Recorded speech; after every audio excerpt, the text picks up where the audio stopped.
Bueno, yo espero estemos listos para escuchar lo que Dios tiene preparado para nosotros esta mañana. Y quiero leerles una porción de la Escritura que está en el segundo libro de Reyes, en el capítulo 6, versículo 16. Y dice: no tengas miedo, le dijo Eliseo, hay más de nuestro lado que del lado de ellos. Entonces Eliseo oró: oh Señor, abre los ojos de este joven para que vea. Así que el Señor abrió los ojos del joven, y cuando levantó la vista, vio que la montaña alrededor de Eliseo estaba llena de caballos y carros de fuego. Por ahí creo que no está. El Salmo 91 dice: pues Él ordenará a sus ángeles que te protejan por donde vayas, te sostendrán con sus manos para que ni siquiera te lastimes al pie de la piedra. Y eso es lo que el Señor nos dice a través de estas dos escrituras. Cuando te sientas rodeado de amenazas, vuelve a mirar. Cuando sientas que el mundo se está cerrando sobre ti, mira de nuevo. Pídeme que abra tus ojos para que puedas ver, y vas a descubrir que lo que te rodea es amor. He puesto mis huestes celestiales a tu disposición, y tu victoria está asegurada, porque tú eres más que un vencedor. Eso es lo que dice el Señor para nosotros este día en su palabra. Y con ese pensamiento en mente, vamos a entrar a la reflexión de hoy. Y quiero decirte de entrada que yo no sé, yo desconozco lo que va a suceder con nosotros después de la pandemia. Tampoco sé qué es lo que va a pasar en nuestra vida desde ahora hasta que el Señor nos llame a su presencia. Pero lo que te puedo asegurar es que las cosas no van a ser igual que antes. Nos espera una serie de cambios y Dios quiere que estemos preparados para cambiar. Y el que no esté listo para cambiar, entre que la economía de esta manera y que el virus de la otra, y que si las vacunas y que lo que ustedes gusten y manden, no vamos o no van a poder estar a la altura de lo que viene. El domingo pasado tocamos la primera parte de esta reflexión y nos enfocamos hoy nos vamos a enfocar en la segunda parte de un pasaje que leíamos en Lucas 5, pero ahora vamos a leer a partir del versículo 27. Van a ver cómo está subrayado aquí por algo una palabra que es importantísima. Luego Jesús les dio la siguiente ilustración o la siguiente parábola. Nadie quita un pedazo de tela de una prenda nueva y la usa para remendar una prenda vieja. Pues la prenda nueva se arruinaría y el remiendo nuevo no haría juego con la prenda vieja. No es un juego de palabras, ¿sí? Nadie pone vino nuevo en cueros viejos o en odres viejos, pues el vino nuevo reventaría los cueros o las odres. El vino se derramaría en los cueros, en las odres que quedarían arruinados. El vino nuevo debe guardarse en cueros nuevos. Nadie que prueba el vino añejo parece querer el vino nuevo, pues dicen el añejo es mejor. Y suena como comercial, pero no es comercial. Como iglesia también estamos estudiando este año las parábolas. Y bueno, en este caso estamos hablando de una parábola. Los fariseos pretendían, con toda su erudición, con todo lo que ellos hablaban, su retórica, cómo acusar y condenar a Jesús por la vida flexible, porque Jesús vivió una vida tolerante. Los líderes religiosos creían que la vida espiritual perfecta era seguir todos los lineamientos de la ley y todos los reglamentos que estos hombres inventaron. Eso no es lo que dice la Escritura. En comparación con la vida de Jesús, la vida de los gobernantes religiosos era tiesa, era rígida. Y lo que sucede es que en el diccionario de los religiosos no existe la palabra cambio. Ellos consideraban que Jesús y sus seguidores eran cristianos light, porque los de veras eran los que seguían todas las leyes. Entonces, ellos lo que estaban haciendo era censurar las prácticas de Jesús y la manera como Jesús y sus discípulos vivían. Es increíble que desde tiempos de Jesús ya se tenían estas prácticas que hoy seguimos teniendo. Entre cristianos hoy sucede algo parecido. Según nuestro punto de vista, hay categoría de cristianos. Y yo hice aquí alguna listita como de 8 o 9 tipos de cristianos, según nosotros. Están los comprometidos con Jesucristo. Hay cristianos de nombre, estos son los que a lo mejor nacieron en un lugar donde la familia son cristianos. Otros son los cristianos de la secreta, nadie más que ellos saben que son cristianos. Tenemos a los tibios, esos no son, como dice la canción, ni de aquí ni de allá. Están los primos, esos no son hermanos, son primos. Esos son los novios no cristianos que asisten a las reuniones cristianas, se casan en las iglesias cristianas, pero el único interés que tienen es en las chicas cristianas. Están un grupo muy simpático que les llaman así, los simpatizantes. Ellos van a quedar afuera del cielo y van a ver de lejos cómo los verdaderos hijos de Dios vamos a pasar la eternidad en la presencia de Cristo. Tenemos los cristianos críticos. Estos son los que señalan la conducta deshonesta de otros cristianos. Mira, fulanito, va fumando, ¿no? Ese no ha de ser cristiano, dicen algunos. Y luego están los del perpetuo pujido. Son como Chabela, pero en cristiano. Y si no conoce a Chabela, búscala en YouTube. Son estos cristianos que todo es así, hermano, ¿cómo estás? No, por eso digo que son los del perpetuo pujido. Los fariseos le dijeron a Jesús, cierto día algunas personas le dijeron a Jesús, los discípulos de Juan el Bautista ayunan y oran con frecuencia, igual que los discípulos de los fariseos. ¿Por qué tus discípulos están siempre comiendo y bebiendo? Los religiosos, los legalistas les duele todo. ¿Cómo dice el refrán? Hasta lo que no comen también les hace daño. Entonces critican aquí a unos discípulos, los de Juan, y los comparan con los de Jesús. Y el Señor entonces respondió con 3 parábolas que hablan del reino de Dios. Y también hablan de una cualidad que tiene que estar presente en todos los que somos hijos de Dios: disposición a cambiar. Si tú no tienes la disposición a cambiar, comadre o compadre, te va a ir de mal, especialmente ahora en este tiempo que estamos viviendo. La primera parábola es de un novio y de sus invitados. La segunda parábola habla de parches y prendas de vestir. Y la tercera habla de odres y de vino. Y aquí está la cuestión importante para nosotros.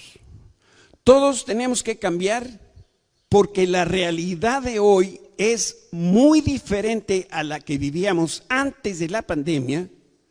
Y no quiero tener que ser yo el que da las malas noticias, pero no vamos a regresar a la vida de antes. Esa ya se acabó. O sea que yo espero que tengamos cuando menos esa disposición de decir, ya no vamos a ser como antes. O sea, que no hagas planes, porque yo digo que le dicen, sí, comadre, nos vemos ahora que acabe la pandemia. ¿No? ¿Cuándo va a ser eso? ¿Quién sabe?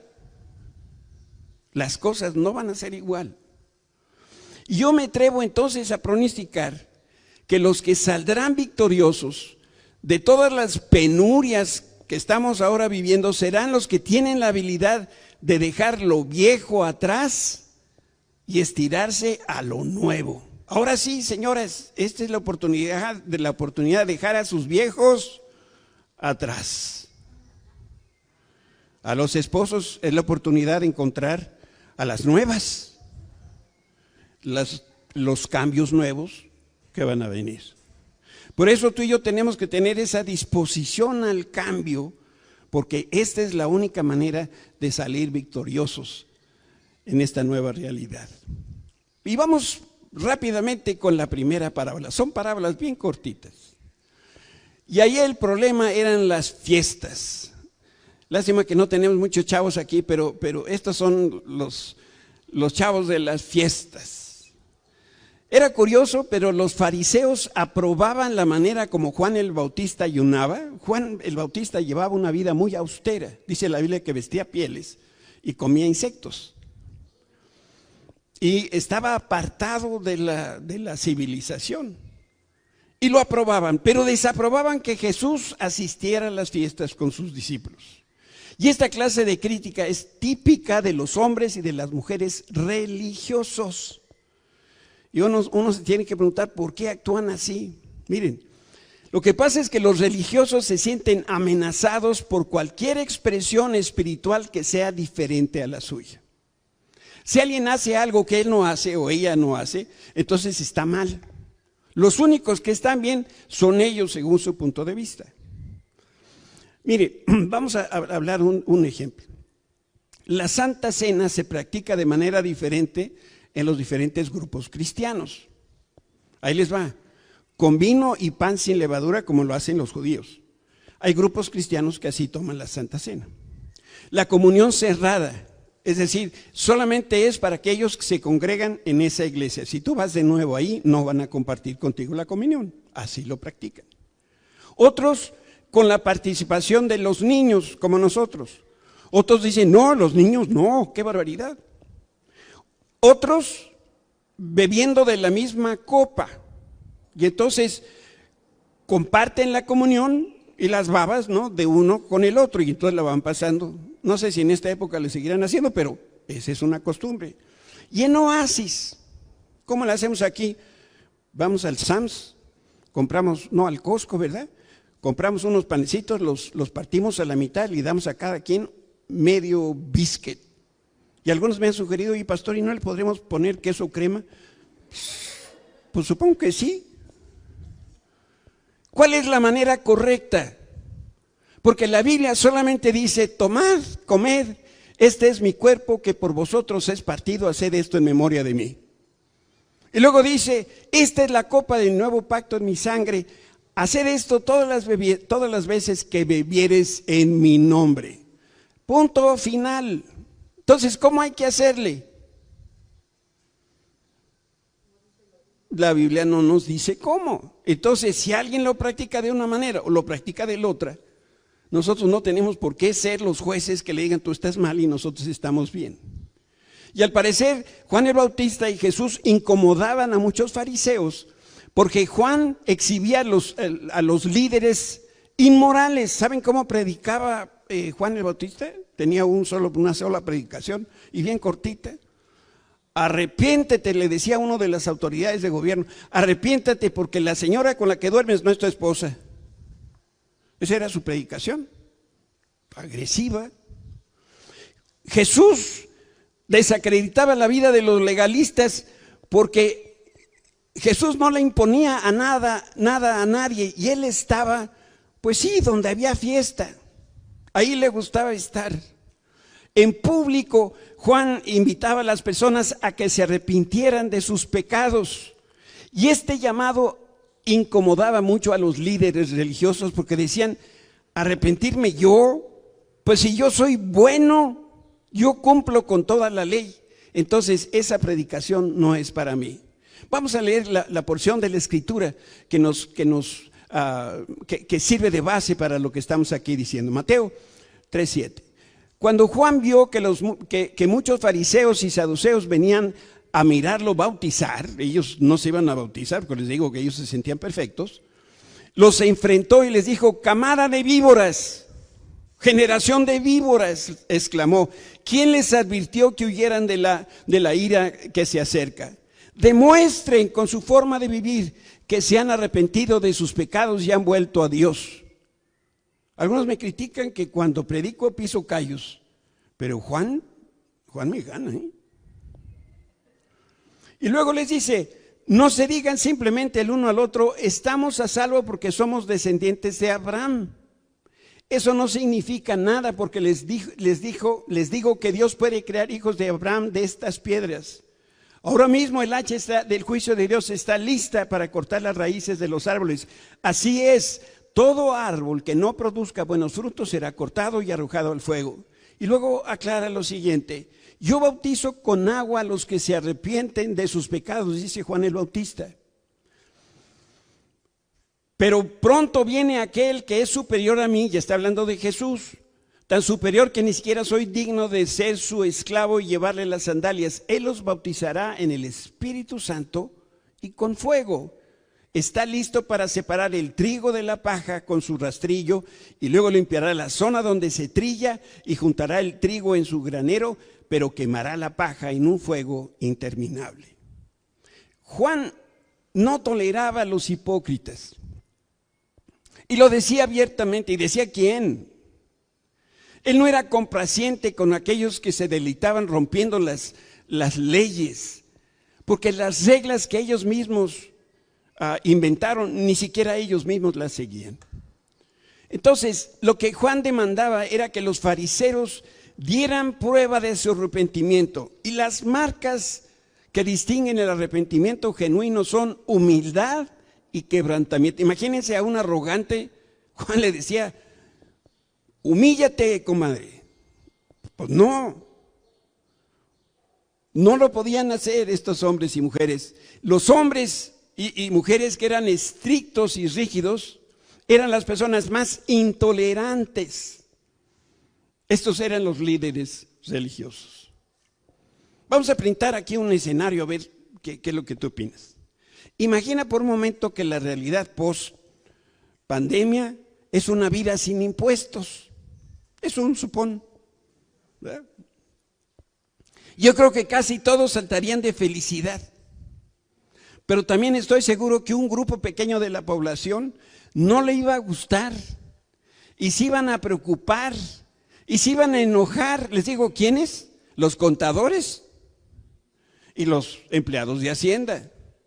La pregunta entonces es: ¿y de qué van a vivir los contadores y los empleados de Hacienda si ya no hay impuestos que recoger? ¿Tendrían la capacidad de decir: dejo mi antiguo oficio y voy y pepeno otro que ni siquiera sé cuál es? Me voy a meter a un negocio en el cual nunca he estado porque ya no hay impuestos, se acabaron. ¿Se imaginan? O que dijeran: los niños no regresan a la escuela, se cierran todas las escuelas y ahora todo va a ser por ósmosis.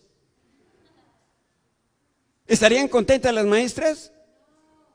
No, con todo lo que se quejan.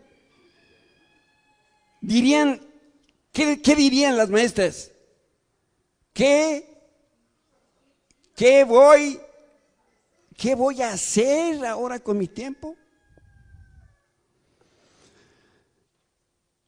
Entonces, la pregunta no es tanto de las maestras o de los contadores, sino yo me dirijo a ti y te pregunto: ¿estás dispuesto a emprender otro negocio? ¿Estás dispuesto a emprender ahora tus años un nuevo oficio, una nueva profesión? Pues si no tienes la disposición de cambiar, pudiera ser que no estés preparado para la siguiente fase. Los fariseos no cambiaban y despreciaban esa libertad que el Jesús les ofrecía. ¿Por qué? Porque ellos desaprobaban cualquier verdad que requiriera cambio. Ahora que llegues a tu casa, haz el ejemplo con tu esposa, a ver si agarró la onda de esta cosa. Llega a tu casa y antes de que se sienten a descansar o algo, dile: esposita, te paras así frente a la sala, el comedor, y le dices: ¿qué te parece si cambiamos todos los muebles? La sala la pasamos para acá, donde está el comedor, y el comedor para donde está la sala. Y sacamos el refri y la llevamos al cuarto de los niños. ¿Qué va a decir tu esposa? Cámbiala tú. ¿Cómo vamos a cambiar Ahí está el piano que nos regaló la abuela. Es que nadie lo toca. Vamos a venderlo. No vaya a ser que se regrese la abuela. Si somos sinceros, la mayoría de nosotros somos bastante rígidos. Somos acartonados y con cada día que pasa nos hacemos más cuadrados. En esta casa se come a las... Y si estás o no estás, se sirve de comer a las 3. Ándale, hazle como quieras. Aquí se sirve así. Yo escuchaba algunas veces esto en algunas casas, ¿no? Algunos prefieren llamar testarudez, o mejor dicho, le llaman a la convicción firme testarudez, o a la testarudez convicción firme, pero en realidad lo único que están diciendo es que el cambio no nos gusta y a veces nos asusta. Pablo encontró que esta manera acartonada era uno de los problemas, y la clave para poder enfrentar esto es algo bien sencillo, y eso es esperar y aceptar lo nuevo. Esta es la actitud que tenía Pablo en la vida. Piensen que el día de hoy tiene, dice la Biblia, tiene su afán. Y mañana, pues mañana vamos a ver cuál tiene el suyo. Entonces nosotros debíamos estar viviendo día a día. Dice Pablo a los Corintios: es por esto que nunca nos damos por vencidos. Aunque nuestro cuerpo se está muriendo, nuestro espíritu, ese ser interior, se va renovando cada día. Sí, nos estamos haciendo viejos, pero el espíritu se va renovando. Por eso todos los días tenemos que renovarnos. Esta es la única conducta, actitud que nos va a poder dar esta disposición de cambiar. Y debe haber en nuestro corazón y en nuestra mente ese deseo de aceptar los cambios que nos llevan a cumplir el propósito de Dios para nuestra vida. Las cosas ya no van a ser iguales. Tenemos que ponernos ese nuevo chip. Vamos a la segunda parábola. Este es el problema de los parches. Jesús les dijo a los fariseos y a sus discípulos que su reino no es un parche. No es una propuesta religiosa que se adhiere o que se agrega a las convicciones de las personas. La verdad de Jesús no se suma al sistema de creencias religiosas. Leía yo que algunos indios de la India creen en centenares de deidades. Y algunos dicen que están abiertos a creer en Jesucristo, pero como otro de sus dioses. ¿Se fijan? ¿Qué es lo que hacen? Le suman, le parchan con una serie de ideas que traen al Evangelio. Esto no puede ser. Esto es algo que nos debe a nosotros estar alertas en todo momento, porque la mayoría de las personas quiere efectivamente que Jesucristo las salve de la condenación eterna, pero quieren seguir viviendo como si Dios no existiera. A estas personas el Señor les dijo: nadie quita un pedazo de tela de una prenda nueva y la usa para remendar una prenda vieja, porque la prenda nueva se arruinaría o se rasgaría y el remiendo nuevo no haría juego con la prenda vieja. Las personas que estaban escuchando a Jesús entendían el significado de esta parábola. Las palabras sí las entendían, el mensaje no lo comprendían. Y cuando Jesús daba esta parábola, el vestido viejo es la interpretación de la ley. Esa ley que Dios le dio a Moisés. Pero también junto con ella los judíos creían en otra serie de leyes que ellos mismos inventaron. Entonces decía el Señor: eso no es cierto. Y el parche es la verdad del reino de Dios. Esto de la pandemia, yo no sé cómo les ha afectado a ustedes, pero tenemos uno de nuestros hijos, varones, pues le pegó la pandemia, pero duro. Entonces, tú lo ves y ya trae colgado una pistola, como, ¿no? Con spray. Entonces, hijo mío, y les tiendo los brazos y, volteate, me dice, y me tengo que voltear, ¿no? Unas rociadas, acatarrado, me traigo lumbago de los cambios de temperatura y demás, ¿no? Ponte la máscara, quítate la máscara, las orejas, qué, no sé qué, la temperatura.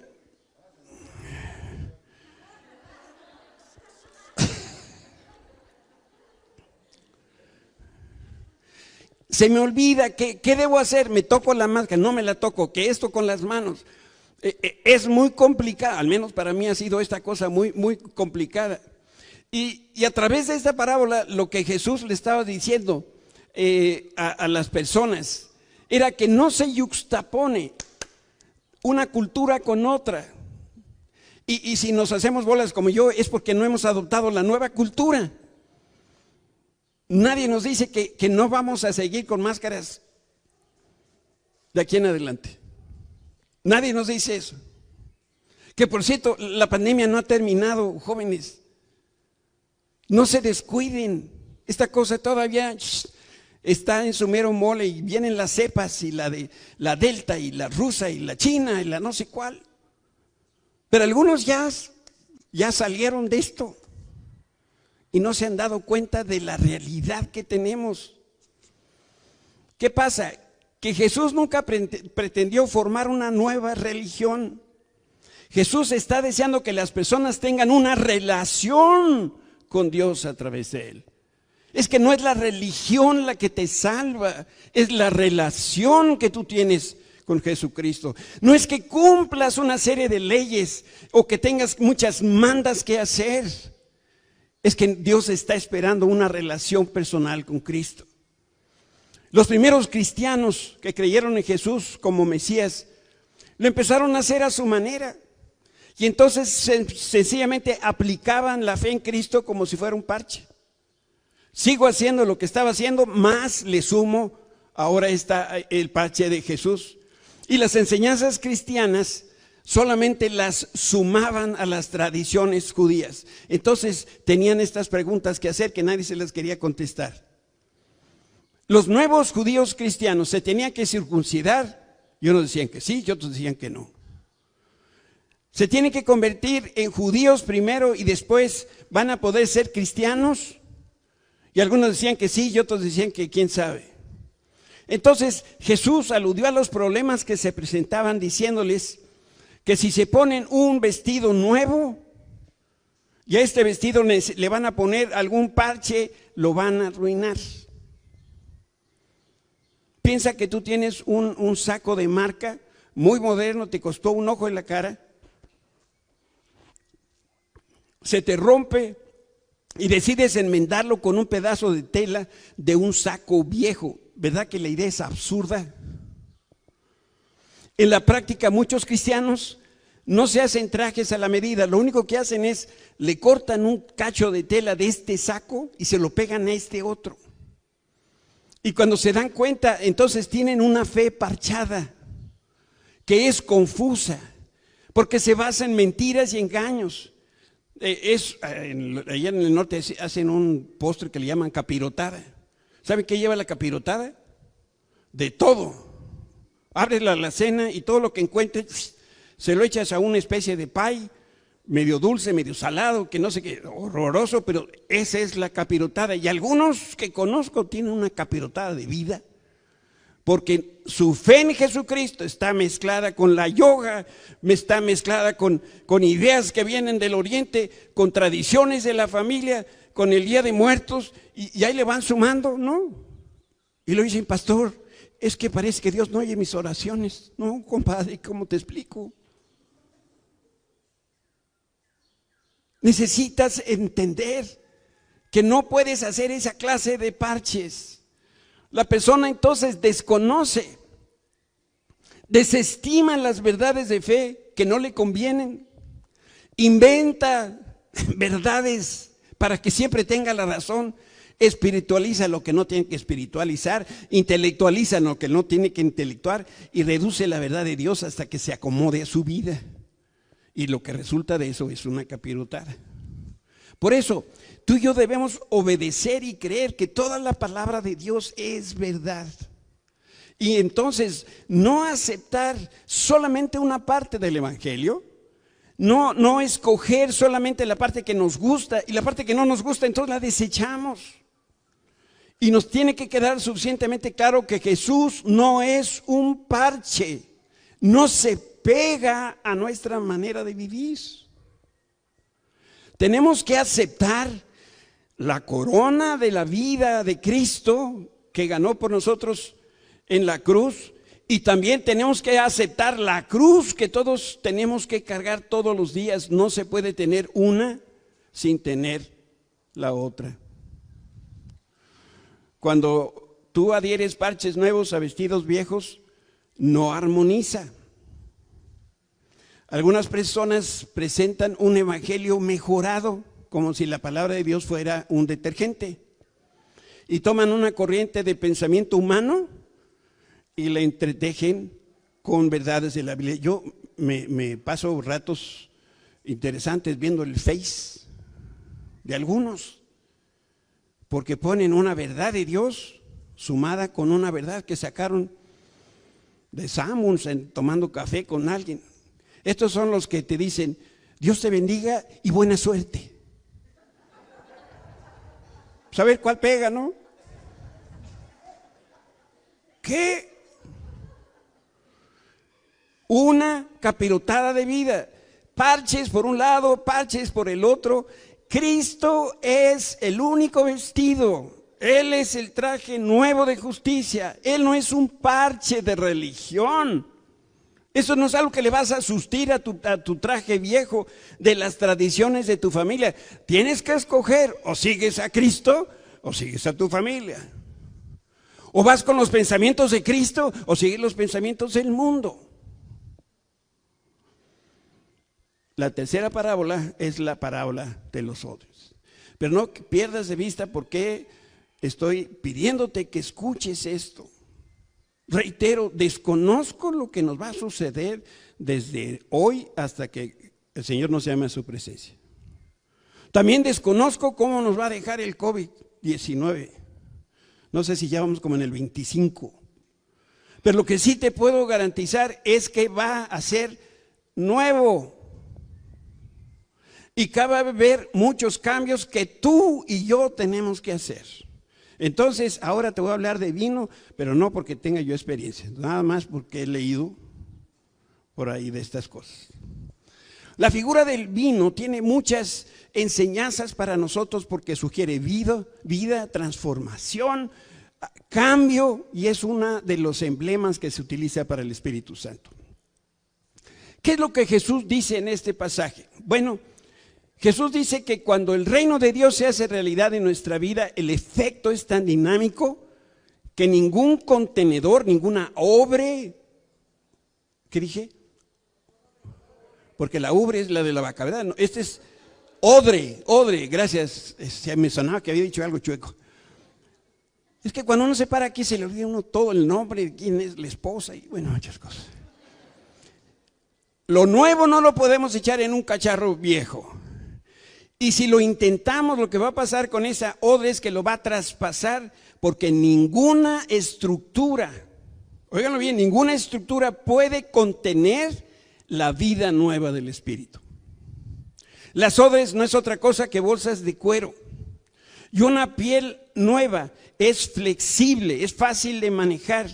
La piel vieja es rígida, acortonada, se quiebra con facilidad.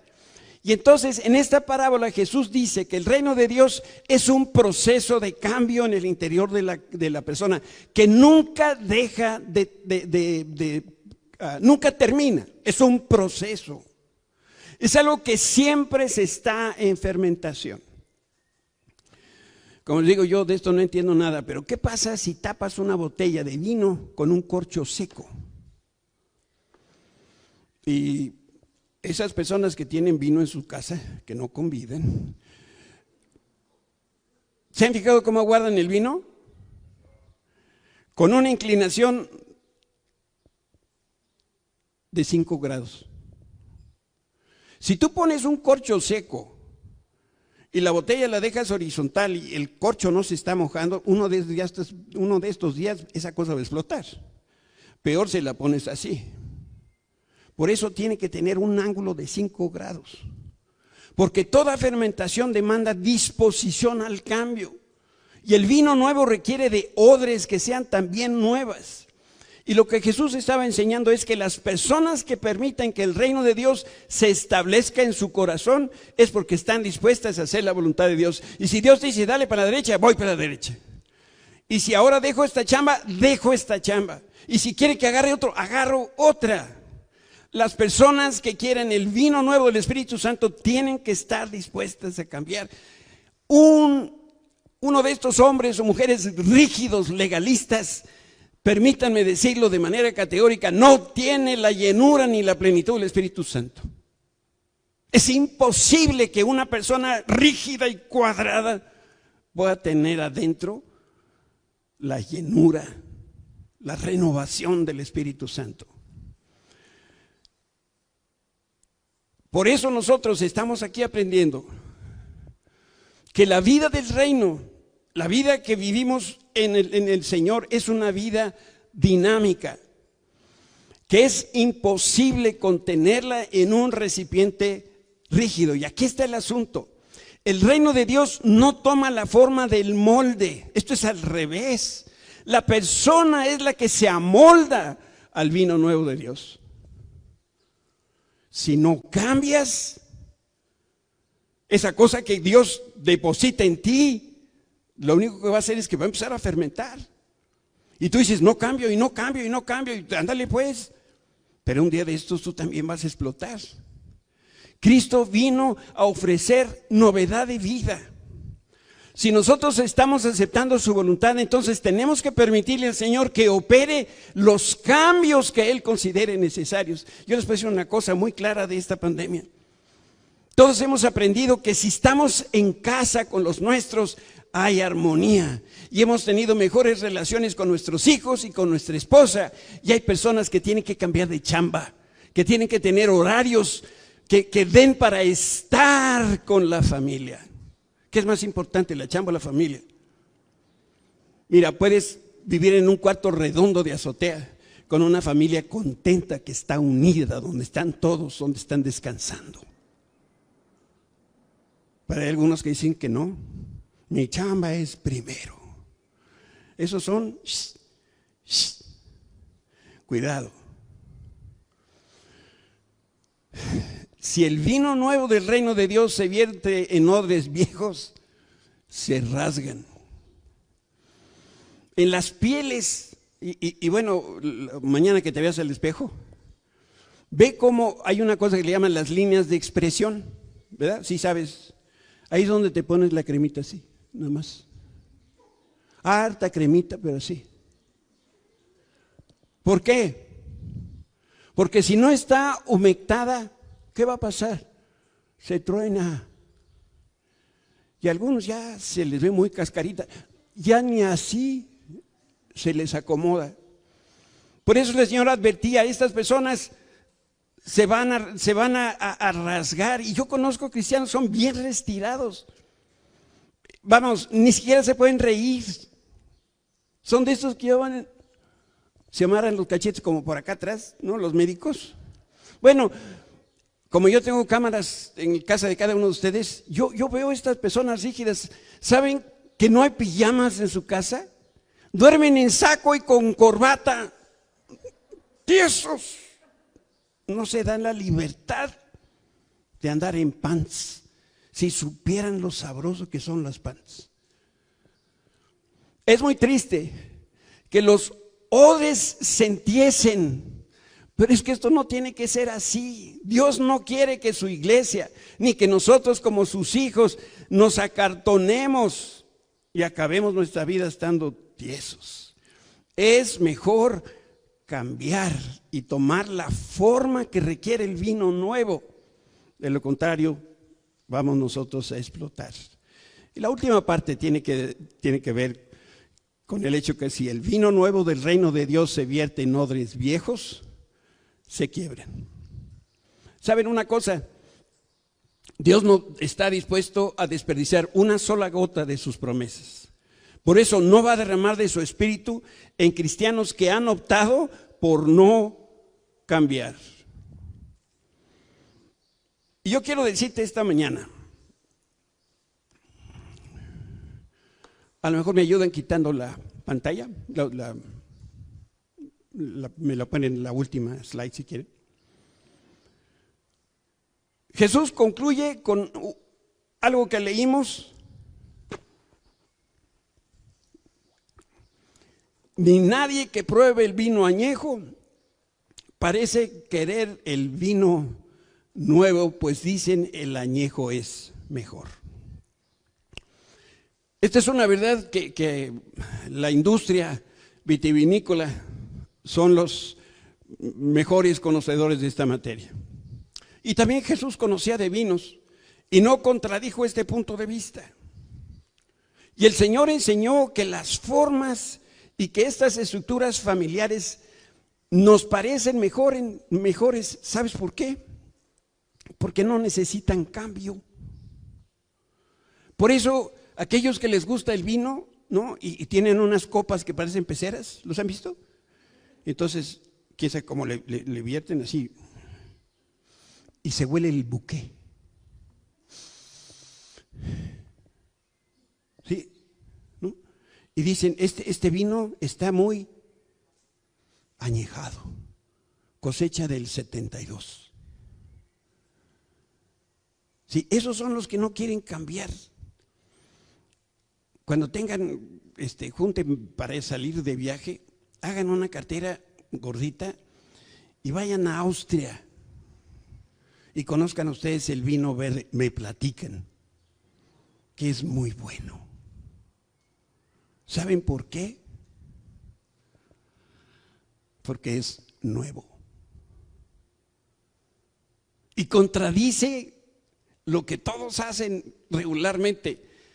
Un vino maduro, un vino que ya ha sido añejado. El Señor quiere que nosotros estemos continuamente siendo renovados. Que el guardarropa del cristiano sea Cristo mismo. Que el Espíritu Santo, que es la tercera persona de la Trinidad, realmente pueda ser nuestra porción diaria. Y como dice Pablo a la iglesia, no se emborrachen con vino porque eso les va a arruinar la vida. En cambio, sean llenos del Espíritu Santo. Y te digo algo,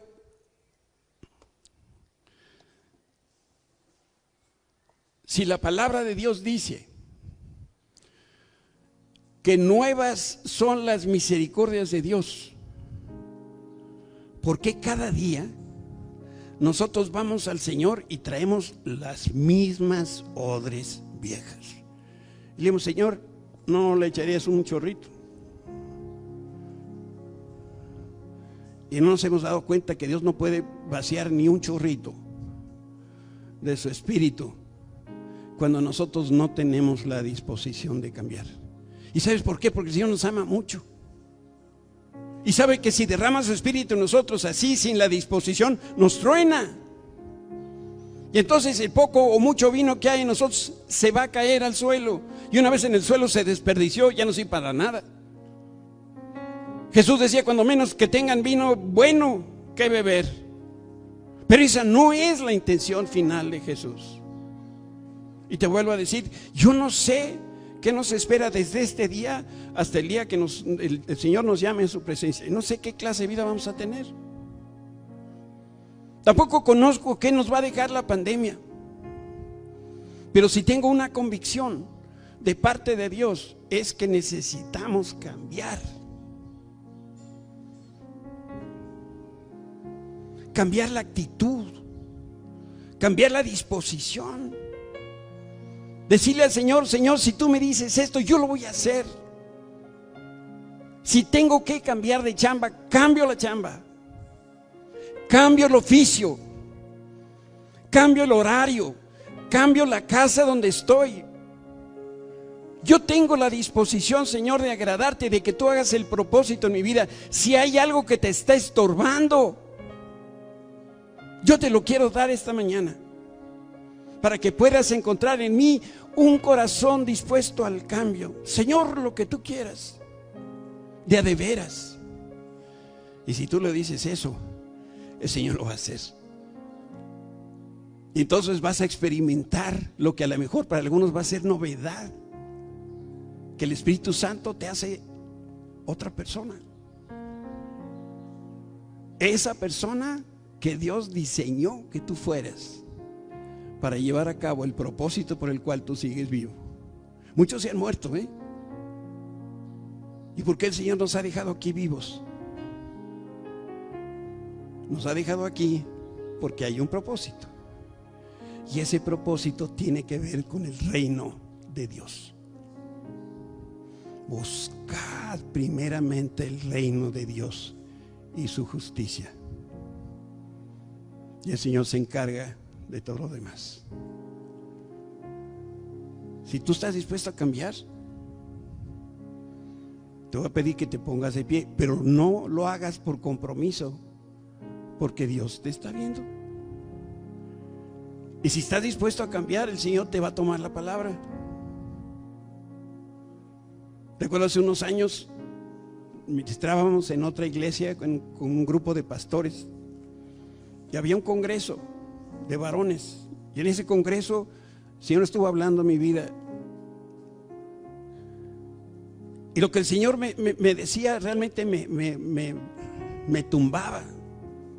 Y le dije lo siguiente al Señor: Señor, si tú quieres que yo deje el ministerio, yo lo dejo.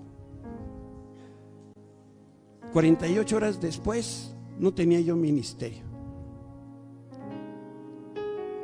Y Dios entonces me metió, y yo metí a mi familia al crisol del fuego. ¿Saben por qué? Porque Dios quería cambiarme. Esto que les he predicado hoy, nadie me lo predicó, yo lo viví. Y el Señor me cambió. ¿Se imaginan cómo estaba antes? Cambió mi vida. Y ahora le sigo y le sirvo solamente a Él. Eso lo hizo el Señor. Cambié de iglesia, cambié de oficio, cambié de trabajo. Mi vida cambió 180 grados. Si tú quieres que Dios te cambie, ponte de pie. Y el Señor lo va a hacer.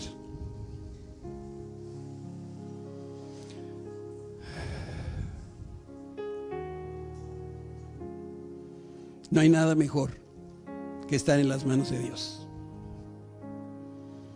Dios no nos va a cambiar en sapos, tengan, algunos días son, nos va a hacer príncipes, eso sí. Él no nos va a hacer daño. Jesús decía: si los hombres son tan malos y saben dar cosas buenas a sus hijos, ¿cómo no lo va a hacer el Padre Celestial si nosotros se lo pedimos? Padre, esta mañana venimos delante de tu presencia a entregarnos como un vaso frágil. Somos esa arcilla en manos del alfarero. Y te decimos en esta hora, Señor, con todas las palabras, con toda la intencionalidad de las palabras: cámbiame. Ya no quiero seguir siendo el mismo. Yo quiero de hoy en adelante, Señor, indistinto de dónde nos lleve el virus o la economía o la política, yo quiero que tú me cambies para que yo sea la persona para la cual tú me diseñaste, Señor, para que yo pudiera cumplir el propósito para el cual estamos aquí todavía en esta tierra vivos. Padre, úsame para extender tu reino, para que más personas te vengan a conocer. Yo te lo pido en el nombre que es sobre todo nombre, en el nombre de Cristo Jesús. Amén.